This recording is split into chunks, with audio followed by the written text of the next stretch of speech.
আজ হচ্ছে জন্মাষ্টমী। তো এই জন্মাষ্টমীতে তালের বড়া হবে না, এটা কিন্তু হতেই পারে না। হ্যাঁ, গোপালের জন্য অনেকেই কিন্তু অনেক আয়োজন করছে। বিশ্বাস করো, আমি কিন্তু কিছুই করছি না। কারণ আমরা গোপালের পুজোটা সেভাবে সেই যে নিয়ম নিষ্ঠা মেনে যে অনেকটা বড়সড় করি, এটা কিন্তু কোনো দিনই আমাদের হয় না, যেটা সত্যি সেটাই। তবে ঘরে যে বাদবাকি ঠাকুরগুলো আছে তাদেরকে তো দিতেই হয় বলো। তো জন্মাষ্টমীতে শুধু গোপালই যে খাবে তালের বড়া সেটা তো না, সকলেই খেতে পারে। কারণ গোপালও যে শিবও সে, রাধাও সে, কৃষ্ণ সব্বাই একই আমি মনে করি। তো এক একজন এক এক রূপে এক এক যুগে অবতার হয়ে এসেছে। তাই তো ভুল বললাম কি না আমাকে কিন্তু কমেন্টে জানিও। তা যাই হোক, ঘরে আমি এই যে তালের বড়ার লাড্ডু দিয়ে প্রথম আর কি খোলাটা ভেজে নিয়েছিলাম। প্রথম এক কড়াই ভেজে নিয়েছিলাম পুজো দেওয়ার জন্য লবণ ছাড়া। তো এই যে দেখো গোপাল আছে ছোট্ট, এই যে লাড্ডু খাচ্ছে। তো এইভাবেই আমাদের একটুখানি জন্মাষ্টমীটা পালন করা হয়। ঠিক আছে, ঘরোয়াভাবে যেভাবে আর কি যেরকম হয় সেরকমই করার চেষ্টা করি। গোপালের যে সেই যে মূর্তি বসিয়ে বা অনেক রকম ফল টল দিয়ে এটা আর হলো না। তবে ইচ্ছে হয় করার, জানি না ভগবান সেটা কবে পূরণ করবে। যেদিন করবে সেদিন তো অবশ্যই তোমাদের সাথে শেয়ার করব। তবে জানো তো, প্রচুর ইচ্ছে হয় প্রত্যেকটা ভগবানকেই সেভাবে করার, সেবা দেওয়ার সেরকমভাবে, কিন্তু হয় না। মনের ইচ্ছে থাকলেও সব ইচ্ছে পূরণ হয় না, এটাই হচ্ছে কথা। যাই হোক, প্রথম আমি তো ভেজে দিয়ে দিলাম গোপালকে পুজো, বা আমার অন্যান্য ঠাকুরকেও সবাইকেও দিয়ে দিলাম। আর এই দিকটায় দেখো এখন বাদবাকি তালের বড়াগুলোও ভাজা হচ্ছে। আচ্ছা, এই তালের বড়া খেতে তোমরা কারা কারা পছন্দ করো আমাকে সবার আগে আর কি কমেন্টে জানাবে, ঠিক আছে? তো যাই হোক, তালের বড়া খেতে কিন্তু বেশ ভালো লাগে। ছোটোবেলায় যখন মা বানাতো এরকম তালের বড়া, তারপরে হচ্ছে পাতা পোড়ানো কলা পাতায় দিয়ে, ওটা তো আমি করছি না, শুধু জাস্ট তালের বড়াটাই আমি করছি। আমার বেশ ভালোই লাগে। তো যাই হোক, তালের বড়া ভাজতে ভাজতে চলে এলাম এবার আমি ডাক্তারের কাছে তোমাদের দাদাভাইকে নিয়ে। কারণ এই যে তোমাদের দাদাভাইয়ের লাস্ট আর কি ডাক্তারটা দেখাতে আবার আসলাম, এরপরে আবারও আসবো হয়তো। তো এই যে ভিডিওতে তোমরা এর আগের ভিডিওতে দেখেছো যে একটু কবিরাজি ট্রিটমেন্ট চলছে, তার মধ্যেও আবার এই ডাক্তারি ট্রিটমেন্টটাও চলছে, ঠিক আছে? তো আমরা এখন এই যে ডাক্তার দেখাচ্ছিলাম, আর হচ্ছে কি কি ব্যায়াম করতে হবে আর কি, এই ব্যায়ামগুলো দেখিয়ে দিচ্ছিলো আমাদের স্টেপ বাই স্টেপ।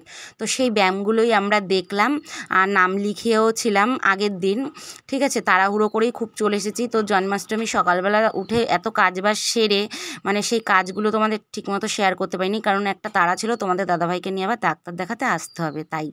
তো ওই জন্য দেখো, ডাক্তার দেখিয়ে আমি চলেও এসেছি অনেকক্ষণ আগে। এসে তারপরে বাদবাকি বড়াগুলোও ভেজে নিয়েছি, কারণ স্টপ করে চলে গেছিলাম। আর এই যে দেখো, প্রসাদ নিয়ে চলে এসেছি গোপালের অনেক। তারপরের দিন, এটা হচ্ছে সকালবেলার ভিডিও, তোমরা জানো জন্মাষ্টমীর পরের দিনই একদম মনসা পুজো পড়ে গেছে। তো এই যে মনসা পুজোয় একটুখানি সকাল সকাল স্নান দান করে রেডি হয়ে আমি চলে এসেছি মনসা বাড়িতে। কারণ আমাদের বাড়ির থেকে খুব বেশিক্ষণ না পথ আর কি, ভ্যানে করে আসলে 2-3 মিনিট লাগে। তো এই মন্দিরটায় প্রায় আমরা কিন্তু আসতাম আগে পুজো দিতে। এক বছর এসছিলাম, কিন্তু প্রত্যেক বছর সেমন আসা হয় না, যেহেতু করাও হয় না। পুজো কখন কেমন করা হয় সেটা তো বলতেও পারি না। তবে যখন যেমন করা হয় তখন সেরকম এখানে আসারই চেষ্টা করি। এখানটায় প্রথমে ডালা দিতে হয়, ডালা দিয়ে তারপরে বসে থাকতে হয়, তারপরে ব্রাহ্মণ এসে পুজো করে, তারপরে হচ্ছে তোমার আর কি অঞ্জলি টঞ্জলি দিয়ে প্রসাদ নিয়ে তারপরে বাড়ি যাওয়া হয়। আর এখানে জায়গাটা দেখেছো, জাস্ট অসাধারণ। মানে এত বড় জায়গা, এখানে পুজো করতে কোনো কষ্টই হয় না। তো তারপরে যাই হোক, পুজো টুজো দিয়ে বাড়ি চলে এসেছিলাম, তারপরে আর ভিডিও শ্যুট করা হয়নি। তো আজকে ভাবলাম সকালবেলা চলো তোমাদের সাথে আমি কিছু গাছ লাগিয়েছিলাম সেগুলোই তোমাদের সাথে একটু শেয়ার করি। দেখো, এটা হচ্ছে লঙ্কা গাছ, মানে ভীষণ বড় বড় লঙ্কা হয় বলতে পারো। লম্বা লম্বা এক ধরনের কি লঙ্কা বলে না, প্রচুর বড় বড়, ভালোই বড় হয় সেই লঙ্কা গাছ। এটা হলে আমি তোমাদের সাথে অবশ্যই শেয়ার করব।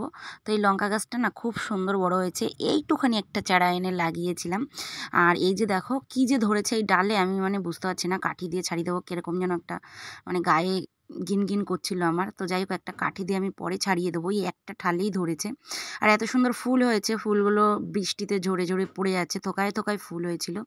তারপরে দেখো, একটা জবা গাছ বসিয়েছি, সেটাও ওই যে সুন্দর বেঁচে গেছে। তারপরে এই যে শিউলি ফুলের চারা বসিয়েছি দুটো। তারপরে আমি যে এই গাছটা এর আগে তোমাদের শেয়ার করেছি, বড় একটা সাদা কলকে ফুলের মতো হয়, তো সেই ফুলের অনেক চারা হয়েছে, সেই চারাগুলো আমি বসিয়েছি।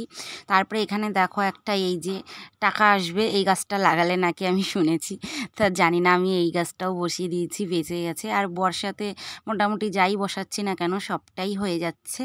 আর এই যে দেখো মেন যেটা গোলাপ, মনে আছে এই গোলাপের চারাটা আমি তোমাদের সাথে শেয়ার করেছিলাম। তবে এই যে একটা একটা করে ফুল হয় জানো তো, এই গাছটা একটা একটা করে ফুল হয়। এই যে আবার অনেক দিন পরে একটা এসছে, তো এটাও তোমাদের সাথে শেয়ার করলাম। কি সুন্দর লাগছে ফুলটা। আর এই গোলাপ ফুল, তারপরে তোমার হচ্ছে ওই লঙ্কার চারাটা, তারপরে এই পাশে একটা থোকা একটা মানে ফুল, এই যে পাতাটা একটু একটু দেখতে পাচ্ছ গোলাপের সাইড দিয়ে, এই যে ঝিরিঝিরি পাতা। তো এই গাছগুলো আমি এনেছিলাম আমার হচ্ছে বলতে পারো দিদির মেয়ের বাড়ির থেকে। তো ওদের ওখানে হচ্ছে নার্সারির কাজ, প্রচুর প্রচুর ফুল গাছ পাওয়া যায় বিভিন্ন ধরনের। তো ওইখানে আমি গিয়েছিলাম যখন, তখন কটা আর কি চারা নিয়ে এসেছিলাম, দিয়ে দিয়েছিল। তো সেই চারাগুলোই বসিয়েছি। অবশেষে যে এরকম বাঁচবে আমি সেটা কখনোই ভাবতে পারিনি, যেহেতু আমাদের এখানে সত্যি কথা বলতে মাটিটা অতটাও ভালো না, মানে কোনো কিছু লাগালে না হতেই চায় না জানো তো। তারপরে এই যে দেখো এই যে একটা সাদা ফুল গাছ লাগিয়েছি, এই সাদা ফুল গাছের মানে ডাল আমি ভেঙে লাগিয়েছি দুটো, একটা এইখানে আর একটা আমার রাস্তার সাইডে। তো ওটা দেখলাম না, এটা আমি তোমাদের সাথে শেয়ার করলাম। এত সুন্দর এটা বেঁচে গেছে দেখো, আমি তো ভাবতেই পারিনি যে ওই ফুলের চারাটা বেঁচে যাবে। আর এই যে দেখো এই যে মেন যে এই ফুল গাছটা আমি তো তোমাদের অনেক আগেই শেয়ার করেছি, অনেক বড় আকাশ ছোঁয়া হয়ে যাচ্ছে। তো এটার থেকে অনেক চারা হয়েছে আর কি, দানা হয়েছিল, চারাগুলো ছড়িয়ে দিয়েছিলাম, আরও অনেক ছোট ছোট চারা হয়েছে ওর মধ্যে, তোমরা দেখেছিলে। তো যাই হোক এই যে লঙ্কা গাছের এই জিনিসগুলো একটু ছাড়িয়ে দিলাম, কি ধরেছে ভগবান জানে, আমি জানি না। তো যাই হোক আমার গাছগুলো কেমন লাগলো কমেন্টে জানি। তো বন্ধুরা দেখো এরপরে সকালবেলা আমি একটু ভাত নিয়ে বসেছি, আলু সেদ্ধ। তো মেয়ে হচ্ছে খেয়ে স্কুলে চলে গেছে, আর মেয়ের সাথে বেশি খাওয়া হয়। আর তোমাদের দাদাভাই একটু টুকটাক করে ভাড়াতেও এখন বেরোচ্ছে, ঠিক আছে। তো ওই কারণে না আমি এখন একা পড়ে গেছি। আর আমার একা ভাত খেতে যে এত বাজে লাগে আমি কি বলবো তোমাদের, আমার একা একা ভাত খেতে ইচ্ছেই করে না।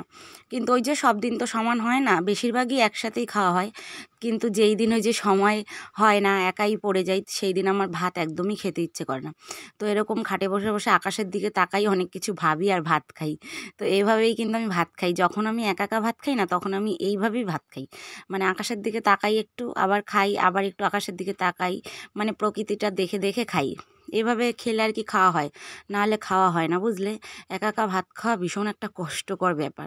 তো যাই হোক সকালবেলা তো একটু আলু সেদ্ধ নিয়ে বসেছি, এখন দুপুরে রান্না বান্না অনেক কিছুই বাকি আছে। তো সেগুলো তো করতে হবে, আর তোমাদের সাথে আমি শেয়ার করতেও পারবো না, কারণ তাহলে ব্লগটা ভালোই বড় হয়ে যাবে। আর এত বড় ব্লগ আমি এডিট করতে পারবো না, কারণ আমার ফোনে জায়গাই নেই, বড় বড় ব্লগের জন্য আমি দিতে পারছি না। তোমরা জানো সবাই যে ছোট ছোট ব্লগ দিচ্ছি, ঠিক আছে। তো ছোট ছোট ব্লগের মাধ্যমে যেটুকু পারছি সেটুকুই তোমাদের সাথে শেয়ার করছি। আর যাই হোক আজকের ব্লগটা তোমাদের কেমন লাগলো তোমরা কিন্তু অবশ্যই আমাকে কমেন্টে জানাবে। আর দেখো আমার ভাত শেষই হতে চাচ্ছে না, মানে একা একা ভাত খাচ্ছি তো শেষই হতে চাচ্ছে না, এমন একটা ব্যাপার। আর আজকের ভিডিওটা আমি কোনো ইন্ট্রো দিতে পারলাম না, ঠিক আছে। তো চলো আজকের মতো এটুকু, সবাই ভালো থেকো, সুস্থ থেকো, আমার পাশে থেকো, টাটা।